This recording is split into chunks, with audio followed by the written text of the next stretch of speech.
৯৯ পুরুষের বসবাস মরুভূমিতে।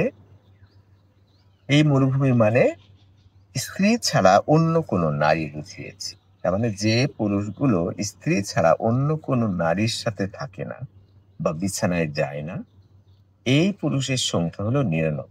আর একজন হলো সেঞ্চুরিয়ান, সে একাধিক ১০০, ২০০, ৫০০, ১০০০ টা নারীর সাথে থাকে। তারা মরুভূমিতে বাস করে না। আবার বলছি যে এক নারীর বসবাস সাগরে। তার মানে যতই ছেলেরা তার পিছে ঘুরুক, সে কারো সাথে থাকে না। তার মানে আশেপাশে অনেক পানি আছে, কিন্তু পানিগুলো লবণাক্ত। তারা সে নারীটি গ্রহণ করে না। তাই বলছি যে এক নারীর বসবাস সাগরে। কিন্তু বাকি যে ৯৯ জন থাকে, তারা কিন্তু পুকুরে থাকে বা নদীতে থাকে। যেসব নারীগুলো অনেক পুরুষের সাথে সহজেই মেশে, তারা নদীতে থাকে।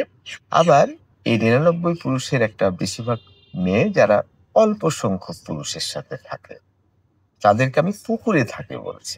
তাই বলছি যে ৯৯ পুরুষের বসবাস মরুভূমিতে হলে এক নারীর বসবাস সাগরে।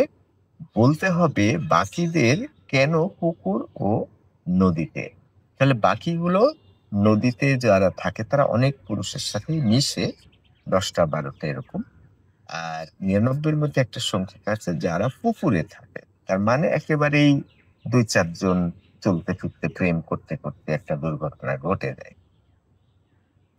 তার মানেই হলো যে পুকুরের পানি মানে সে খেতে পারে। নদীর পানি মানে সে খেতে পারে, লবণাক্ত না। কিন্তু তারা স্বামী না। রাইট? আর একটা নারী আছে যে কোনোভাবেই কারো সাথে থাকে না। কিন্তু কিছু দুর্ঘটনা ঘটতে পারে। তার মানে তার বাস হলো সাগরে। সাগরের পানি লবণাক্ত। লবণাক্ত পানিকে আমি পুরুষ বলছি।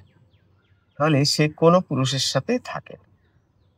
হাজার, হাজার পুরুষ তার কাছে আসে, কিন্তু সে ঘেরে না। তার মানে সে সাগরে থাকে। সব জায়গায় পানি আছে, কিন্তু সে পানি খায় না। তার মানে সাগরে আছে। তার চারিদিকে ছেলের সাগর।